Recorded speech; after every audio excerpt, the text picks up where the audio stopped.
Estudo sobre o Evangelho de João, parte 95, 23/4/2024. João, capítulo 20, do versículo 19 ao versículo 23. Chegada, pois, a tarde daquele dia, o primeiro da semana, encerradas as portas onde os discípulos, com medo dos judeus, se tinham juntado, chegou Jesus e pôs-se no meio e disse-lhes: paz seja convosco. E dizendo isso, mostrou-lhe as suas mãos e o lado, de sorte que os discípulos se alegraram vendo o Senhor. Disse-lhes, pois, Jesus outra vez: paz seja convosco. Assim como o Pai me enviou, também eu vos envio a vós. E havendo dito isto, assoprou sobre eles e disse-lhes: recebei o Espírito Santo. Aqueles a quem perdoados os pecados, lhes são perdoados, e aqueles a quem os retiverdes, lhes são retidos. João 20, 19 e 23. Os versículos que lemos agora contêm coisas difíceis de serem compreendidas, como todos os eventos que se seguiram à ressurreição de nosso Senhor. Há muito nos fatos diante de nós que é misterioso e requer tratamento reverente. As ações de nosso Senhor, ao aparecer subitamente entre os discípulos, quando as portas estavam fechadas, e ao soprar sobre eles, logo poderiam nos atrair para especulações inúteis. É fácil, em tais casos, obscurecer o conselho com palavras sem conhecimento.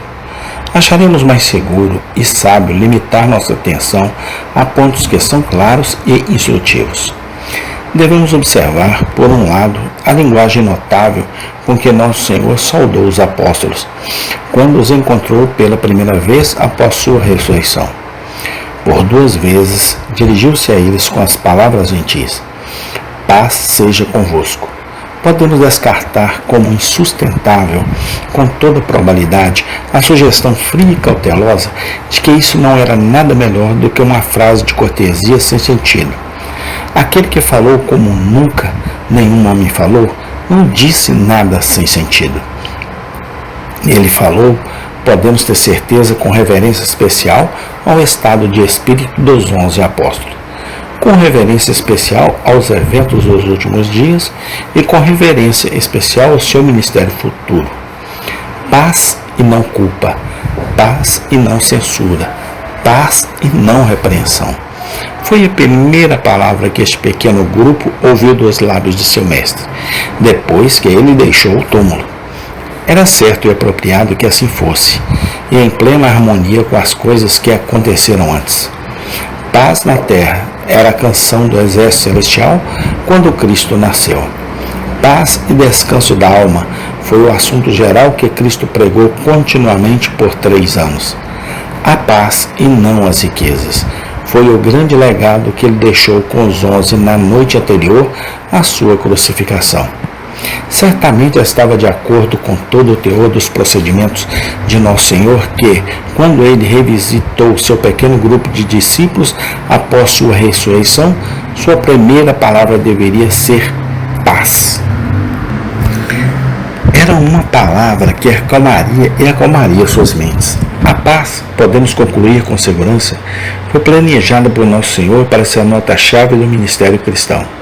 Essa mesma paz que estava tão continuamente nos lábios do Mestre deveria ser o grande assunto do ensino de seus discípulos. Paz entre Deus e o homem através do precioso sangue da expiação. Paz entre homem e homem através da infusão de graça e caridade. Para espalhar a paz como essa deveria ser o trabalho da Igreja. Qualquer religião, como a de Maomé, que fez conversões com espada, não vem de cima, mas de baixo.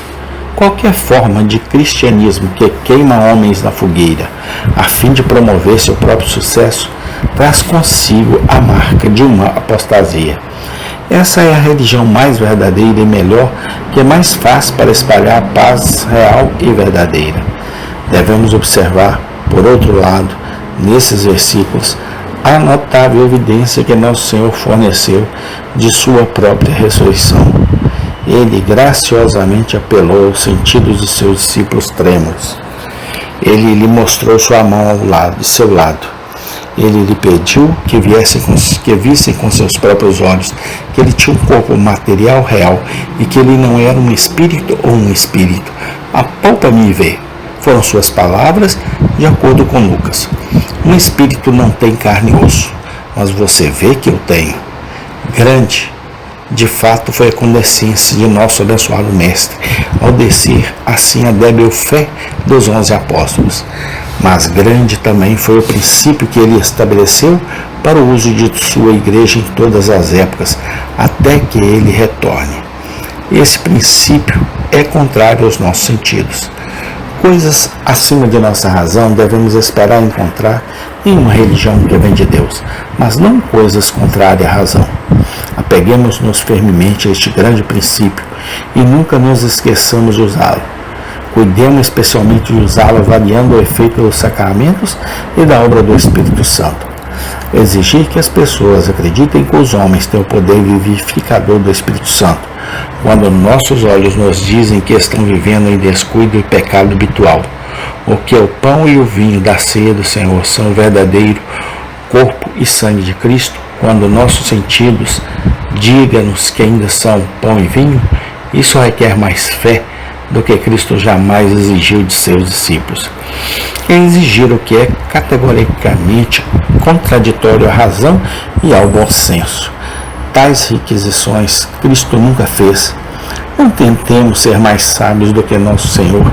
Devemos observar, por último, nestes versículos, a notável comissão que nosso Senhor conferiu a seus 11 apóstolos. Somos informados que ele disse: assim como o Pai me enviou, eu também vos envio.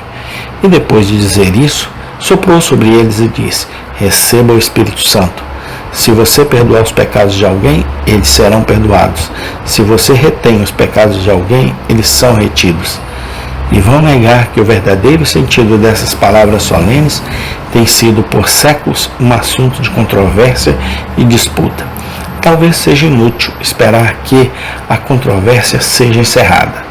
O máximo que podemos esperar fazer com a passagem é fornecer uma exposição provável.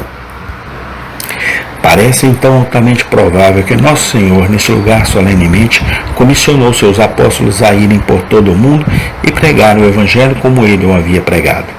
Ele também lhes conferiu o poder de declarar com autoridade peculiar cujos pecados foram perdoados e cujos pecados não foram perdoados. Que isso é precisamente o que os apóstolos fizeram. É uma simples questão de fato, que qualquer um pode verificar por si mesmo lendo o livro de Atos. Quando Pedro proclamou aos judeus: arrependei-vos e convertei-vos, e quando Paulo declarou em Antioquia de Icônio: a vós enviada a palavra dessa salvação, através deste homem é pregado o perdão dos pecados, e por ele todos os que creem são justificados. Eles estavam fazendo o que esta passagem comissionou os apóstolos a fazer. Eles estavam abrindo caminho com autoridade à porta da salvação e convidando com autoridade todos os pecadores a entrar por ela e serem salvos. Atos 3:19, Atos 13:26 a 38.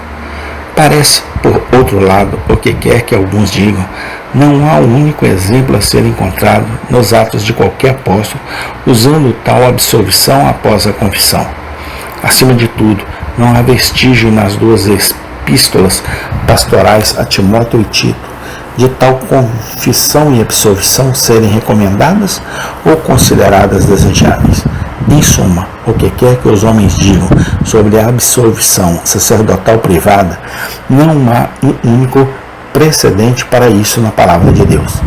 Deixemos toda a passagem com um profundo senso de importância do ofício do ministro, quando esse ofício é devidamente exercido de acordo com a mente de Cristo.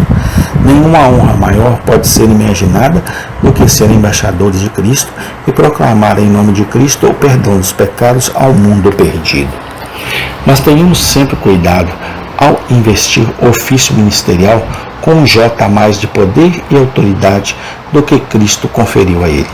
Tratar os ministros como sendo, em qualquer sentido, mediadores entre Deus e o homem é roubar a Cristo de sua prerrogativa, esconder a verdade salvadora dos pecadores e exaltar os homens ordenados a uma posição que eles são totalmente desqualificados para preencher. Amém. Tem continuação. Obrigado, Senhor Deus, por ter me ajudado até aqui. Amém e amém.